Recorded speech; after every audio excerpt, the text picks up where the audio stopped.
పిల్లల చదువుల కోసం ఏ తల్లి ఏ తండ్రి ఇబ్బంది పడకూడదు అని మొట్టమొదటిసారిగా పూర్తి ఫీజులు ఇస్తూ తీసుకొచ్చి అంతగా నిలిచాం. చదువుల్లో ఎప్పుడూ చూడని మార్పులు తీసుకొచ్చాం. దాదాపుగా 12 లక్షలు మందికి సంవత్సరానికి మంచి జరిగిస్తూ ఆ పిల్లలు ఆ తల్లుల అభిమానం ఏమైందో కూడా తెలియదు.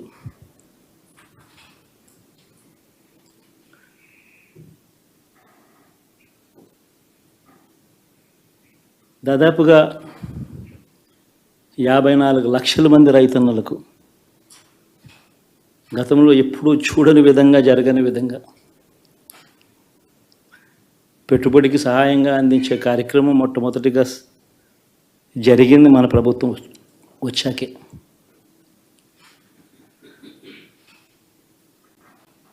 మరి అంతగా రైతన్నలకు తోడుగా ఉంటూ రైతన్నలకు రైతు భరోసా ఇవ్వడం కానీ, సమయానికే వారికి ఇన్పుట్ సబ్సిడీ ఎప్పుడు జరగని విధంగా సీజన్ ముగిసేలోగానే ఇచ్చే కార్యక్రమం కానీ, ఉచిత ఇన్సూరెన్స్ కానీ, పగటిపూట 9 గంటలు ఇచ్చే కార్యక్రమం కానీ, ఉచిత విద్యుత్ ఇచ్చే కార్యక్రమం కానీ, మరి 1/2 కోటి మంది రైతన్నల ప్రేమ ఏమైందో తెలియదు.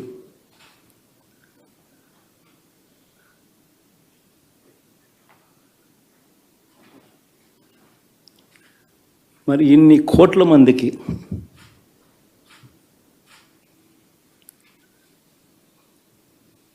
పేదవాడికి తోడుగా ఉంటూ ఆటో డ్రైవర్లు నడుపుకుంటా ఉన్న వాళ్ళు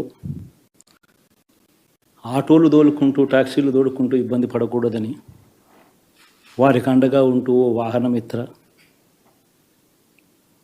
నేతన్నలకు అండగా ఉంటూ ఓ నేతన్న నేస్తం, మత్స్యకారులకు తోడుగా ఉంటూ మత్స్యకార భరోసా, ఫుట్పాత్ మీద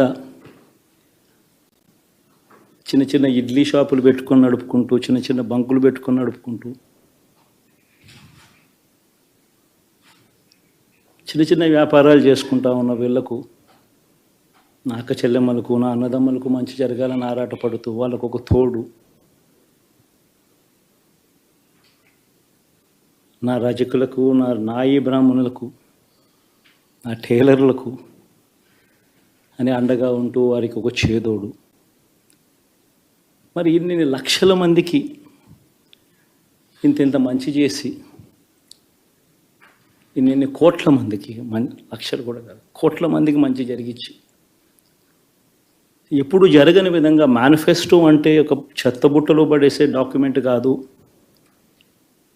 ఒక మేనిఫెస్టో అంటే ఒక బైబిల్ అని, ఒక ఖురాన్ అని, ఒక భగవద్గీత అని మొట్టమొదటి రోజు నుంచి కూడా భావిస్తూ ఏకంగా 99% వాగ్దానాలు అమలు చేసి అంతే చిత్తశుద్ధితో ఆ మేనిఫెస్టోను కూడా అక్క చెల్లెమ్మల ఇంట్లోకి తీసుకొని వెళ్ళి చూపించి మీరే టిక్కు పెట్టండి అనే నిబద్ధత గల ప్రభుత్వంగా పనిచేసాం. ఇప్పుడు జరగని విధంగా పిల్లల చదువులు, పేదరికం పోవాలి అని అంటే పిల్లల చదువులకు క్వాలిటీ ఎడ్యుకేషన్ అవసరం అని మొట్టమొదటిసారిగా ఇంగ్లీష్ మీడియంను వ్యతిరేకిస్తున్న వాళ్ళందరూ పెత్తందారులతో యుద్ధం చేసి సైతం పిల్లలకి ఇంగ్లీష్ మీడియం తీసుకొని రావడమే కాకుండా టోఫుల్, ఐబీ లాంటి కళలు కూడా కలం. ఆ పేద పిల్లలకు అండగా నిలబడాలని, తోడుగా ఉండాలని, వారి చరిత్రలు మార్చాలని, ఎప్పుడు చూడని విధంగా గ్రామ స్థాయిలోనే సచివాలయ వ్యవస్థ, వాలంటీర్ల వ్యవస్థ తీసుకొచ్చి ప్రతి ఇంటికి సేవలు అందించే కార్యక్రమం చేశాం. వివక్ష లేకుండా, కరప్షన్ లేకుండా దాదాపుగా 2,70,000 కోట్ల రూపాయల పైచిలకు ఇంటి వద్దకి అందించగలిగాం.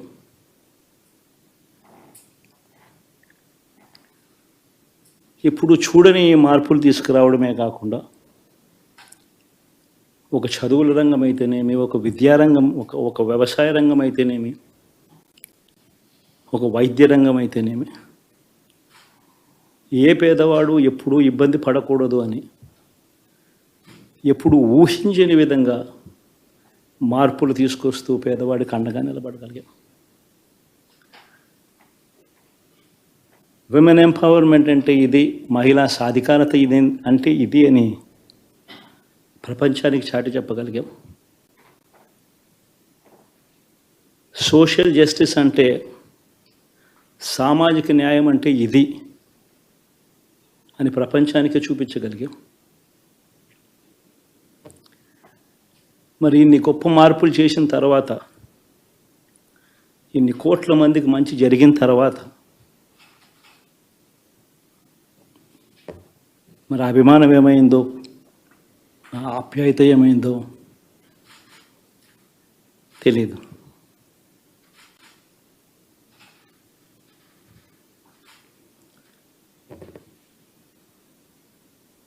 ఎవరో మోసం చేశారు, ఎవరో అన్యాయం చేశారు అని చెప్పి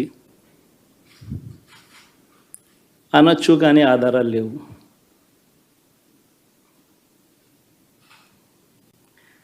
ఏం జరిగిందో దేవుడికి తెలుసు. పెద్ద నేనైతే చేయగలిగింది ఏమీ లేదు. ప్రజల తీర్పు తీసుకుంటాం, కానీ మంచి చేయడానికి మాత్రం ప్రజలకు తోడుగా ఖచ్చితంగా ఉంటాం. వాయిస్ ఆఫ్ ది వాయిస్లెస్ కింద ఈ పార్టీ తాను చేయాల్సిన పని తప్పకుండా చేస్తుంది. పేదవాడికి అండగా ఉండే కార్యక్రమంలో ఎప్పుడూ కూడా పేదవాడికి తోడుగా ఉంటూ గలం విప్పుతుంది, పేదవాడికి అండగా నిలుస్తుంది. పెద్ద